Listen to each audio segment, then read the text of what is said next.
तब्बल 4 वर्षांनी मुंबई महानगरपालिकेत लोकप्रतिनिधी परतणार आहेत आणि त्यांच्या स्वागतासाठी प्रशासनाने ₹2.25 कोटी खर्चून नव्या कोऱ्या गाड्या खरेदी केल्या आहेत. हो, आणि याचमुळे आजचा आपला प्रश्न अगदी थेट आहे. नवीन पदाधिकाऱ्यांसाठी 2,16,00,000च्या गाड्या घेणं आणि विशेषतः महापौरांच्या गाडीवरती भगवी पट्टी लावणं ही कामाची गरज आणि पदाचा सन्मान आहे की मुंबईची विकास कामं बाजूला ठेवून पैशांची उधळपट्टी आणि उघड राजकारण? बरोबर. आणि माझा युक्तिवाद असा आहे की हा खर्च आणि वाहनांचं वर्गीकरण हे एका कार्यक्षम प्रशासनासाठी आवश्यक आणि तर्कसंगत आहे. आणि मला वाटतं की ही कृती म्हणजे मुंबईकरांच्या पैशांचा सरळ अपव्यय आहे. इतकंच नाही तर हा राजकीय संदेश देण्यासाठी प्रतीकांचा केलेला एक हेतुपुरस्सर वापर आहे. ठीक आहे, पण आधी पार्श्वभूमी समजून घेऊया. 4 वर्ष मुंबईत प्रशासकीय राजवट होती, म्हणजे लोकप्रतिनिधी नव्हते. त्यामुळे लोकशाही प्रक्रिया एक प्रकारे थांबली होती. आता ती पुन्हा सुरू होतीये. अशा वेळी निवडून आलेल्या पदाधिकाऱ्यांना, म्हणजे महापौरांपासून ते समिती अध्यक्षांपर्यंत, त्यांच्या कामाच्या गरजेनुसार आणि पदाच्या प्रतिष्ठेनुसार सुविधा देणं हे प्रशासनाचं कर्तव्य आहे. मान्य. पण 1 मिनिट. मुंबई ही देशाची आर्थिक राजधानी आहे. इथल्या महापौरांना कामासाठी सतत फिरावं लागतं, अनेक महत्त्वाच्या बैठकांना जावं लागतं. त्यांच्यासाठी 30 लाखांची गाडी किंवा समिती अध्यक्षांसाठी 18 लाखांची स्कॉर्पिओ हा खर्च त्यांच्या जबाबदारीच्या आणि कामाच्या व्याप्याच्या तुलनेत मला तरी अवास्तव वाटत नाही. ही त्यांच्या कामासाठीची एक आवश्यक गुंतवणूक आहे. खड्डे भरले जात नाहीत, पावसाळ्यात पाणी तुंबतं, सरकारी रुग्णालयांमध्ये पुरेशा सुविधा नाहीत, तिथे ₹2.25 कोटी फक्त गाड्यांवर खर्च करणं हे प्राधान्यक्रम चुकल्याचं लक्षण नाही का? तुम्ही याला गुंतवणूक म्हणताय, पण जेव्हा एक सामान्य मुंबईकर लोकलच्या गर्दीतून लटकत प्रवास करतो किंवा खड्ड्यांतून गाडी चालवताना कसरत करतो, तेव्हा त्याला पदाधिकाऱ्यांच्या ताफ्यातल्या या चकचकीत गाड्या दिसतात. यातून सत्ता आणि सामान्य माणूस यांच्यात एक अदृश्य पण मोठी दरी निर्माण होते. ही गुंतवणूक नाही, हा सत्तेचा थाट आहे जो लोकांना प्रशासनापासून तोडतो. पण या थाटामागे एक व्यावहारिक बाजू आहे जी आपण दुर्लक्षून चालणार नाही. या पदाधिकाऱ्यांना मुंबईच्या एका टोकापासून दुसऱ्या टोकापर्यंत प्रवास करावा लागतो. समजा महापौरांची गाडी जुनी आहे आणि ती ऐनवेळी बंद पडली, किंवा एखाद्या समिती अध्यक्षांना महत्त्वाच्या बैठकीला पोहोचायला उशीर झाला, तर त्याचा परिणाम थेट प्रशासकीय निर्णयांवर होतो. त्याचा फटका शेवटी नागरिकांनाच बसतो. सुरक्षित आणि सुसज्ज वाहनं असणं ही केवळ प्रतिष्ठेची बाब नाही, तर ती त्यांच्या कामाची कार्यक्षमता वाढवण्यासाठीची एक गरज आहे. याला रॉयल थाट म्हणून कमी लेखणं म्हणजे कामाच्या गांभीर्याकडे दुर्लक्ष करण्यासारखं आहे. मला तुमचा कार्यक्षमतेचा मुद्दा कळतोय, पण प्रश्न तोच आहे, ही कार्यक्षमता साधण्यासाठी खरंच इतक्या महागड्या गाड्यांची गरज आहे का? 18 लाखांचे स्कॉर्पिओ किंवा 30 लाखांची गाडी यापेक्षा कमी किमतीत चांगल्या आणि सुरक्षित गाड्या मिळत नाहीत का? मुद्दा पैशांचा आहे आणि तो कसा वापरला जातो याचा आहे. हेच ₹2.16 आपण शहरातील काही शाळा डिजिटल करण्यासाठी किंवा एखाद्या रुग्णालयात नवीन उपकरणं घेण्यासाठी वापरू शकलो असतो. जेव्हा तुमच्याकडे मर्यादित संसाधने असतात तेव्हा तुम्ही निवड कशाला करता यातून तुमचे प्राधान्यक्रम दिसतात. आणि इथे प्रशासनाने निवड केली आहे पदाधिकाऱ्यांच्या सोयीची, जनतेच्या गरजेची नाही. खर्चाचा मुद्दा तर आहेच, पण मला वाटतं त्याहूनही जास्त संवेदनशील मुद्दा या रंगाच्या पट्टीचा बनवला जातोय. परिवहन विभागाने स्पष्ट केलंय की ही केवळ ओळख पटवण्यासाठीची एक प्रशासकीय सोय आहे. जसं उपायुक्तांच्या गाडीवर पांघरी आणि सहाय्यक आयुक्तांच्या गाडीवर लाल पट्टी असते, तशीच महापौरांच्या गाडीवर भगवी पट्टी आहे. यात राजकीय अर्थ शोधण्याची गरजच काय? प्रत्येक प्रशासकीय तपशिलात जर आपण राजकीय हेतू शोधायला लागलो तर कामकाज करणंच अशक्य होईल. ही केवळ वर्गीकरणाची एक सोपी तर्कसंगत पद्धत आहे. नाही, थांबा. हे इतकं सोपं आणि सरळ नाहीये. शासनातील प्रतिकात्मकता म्हणजे सिम्बॉलिझम इन गव्हर्नन्स ही एक खूप मोठी आणि महत्त्वाची संकल्पना आहे. सार्वजनिक प्रशासनात वापरलं जाणारं प्रत्येक चिन्ह, प्रत्येक रंग लोकांपर्यंत एक विशिष्ट संदेश पोचवत असतो.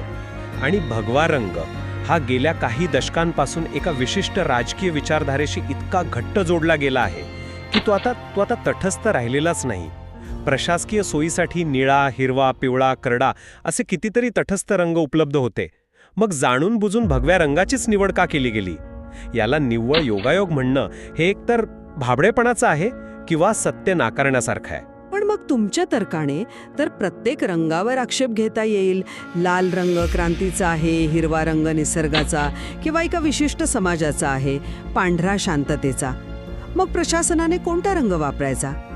कुठेतरी आपल्याला ही रेषा ओढावी लागेल की काय प्रशासकीय आहे आणि काय राजकीय. परिवहन विभागाचं काम आहे वाहनांचा वर्गीकरण करणं, जेणेकरून ती सहज ओळखता यावीत. त्यांनी ते केलं. आता त्यावर राजकीय वाद निर्माण करणं हे केवळ राजकारणासाठी आहे, प्रशासकीय गरजेसाठी नाही. तुम्ही एक खूप महत्वाचा मुद्दा मांडलात की ही रेषा कुठे ओढायची. आणि माझं म्हणणं आहे की ती रेषा ओढताना प्रशासनाने अधिक शहाणपणा दाखवायला हवा होता. धारणांचं राजकारण म्हणजे परसेप्शन पॉलिटिक्स आजच्या काळात खूप महत्वाचं आहे. तुमचा हेतू कितीही शुद्ध असला तरी तुम्ही घेतलेल्या निर्णयाकडे लोक कसे पाहतात हे जास्त महत्वाचं ठरतं. आणि इथे भगव्या रंगाची निवड ही लोकांच्या मनात आणि विशेषतः विरोधी पक्षांच्या मनात शंका निर्माण करणारीच आहे. हा निर्णय म्हणजे फक्त रंगाची निवड नाही, हा एक न बोलता दिलेला राजकीय संदेश आहे. हे फक्त गाडीवरची एक पट्टी नाहीये, हा एक नमुना आहे. शहरांची नावं बदलण्यापासून ते सार्वजनिक जागांच्या डिझाईनपर्यंत हळूहळू एका विशिष्ट विचारधारेला सार्वजनिक जीवनाचा भाग बनवण्याचा हा प्रयत्न आहे, जेणेकरून ते सामान्य आणि राजकीयदृष्ट्या तटस्थ वाटावं. खरा धोका तो आहे. विशेषतः MIM सारख्या पक्षांच्या विरोधाचा. मला मान्य आहे की त्यांचा विरोध अपेक्षित आहे, पण मग काय, प्रशासनाने त्यांचे निर्णय MIM काय म्हणेल या भीतीने बदलायचे का? हे तर लोकशाहीच्या तत्वांच्या विरोधात आहे. सभागृहात विकासाच्या मुद्द्यांवर, मुंबईच्या खऱ्या प्रश्नांवर चर्चा व्हायला हवी. केवळ एका रंगाच्या पट्टीवरून सभागृहाचं कामकाज वेठीस धरणं हे लोकप्रतिनिधी म्हणून त्यांच्या जबाबदारीला धरून आहे का? प्रशासनाने आपला निर्णय घेतला आहे, आता त्यावर राजकारण न करता पुढे जायला हवं. पण मुद्दा तोच आहे की या निर्णयामुळेच चर्चेचा रोख विकासावरून रंगाच्या राजकारणाकडे वळला आहे. हे वळण कुणी लावलं? प्रशासनानेच. हा वाद त्यांनी स्वतःहून निर्माण केला आहे. जर त्यांनी एखादा तटस्थ रंग निवडला असता तर आज आपण यावर बोलतच नसतो. निवडणूक झाल्यावर नव्या सभागृहाची पहिली काही सत्र ह्याच मुद्द्यावरून होणाऱ्या गदारोळात वाया जाणार हे आजच दिसतंय.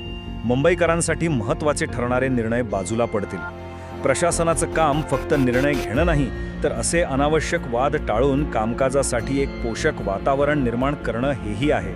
इथे प्रशासनाने दूरदृष्टी दाखवण्याऐवजी वादाला खतपाणी घातलं आहे. त्यांनी हा मुद्दा विरोधी पक्षांना आयताच हातात दिला आहे. किंवा याकडे दुसऱ्या बाजूनेही पाहता येईल. कदाचित ही नव्या सभागृहाची एक परीक्षा असेल.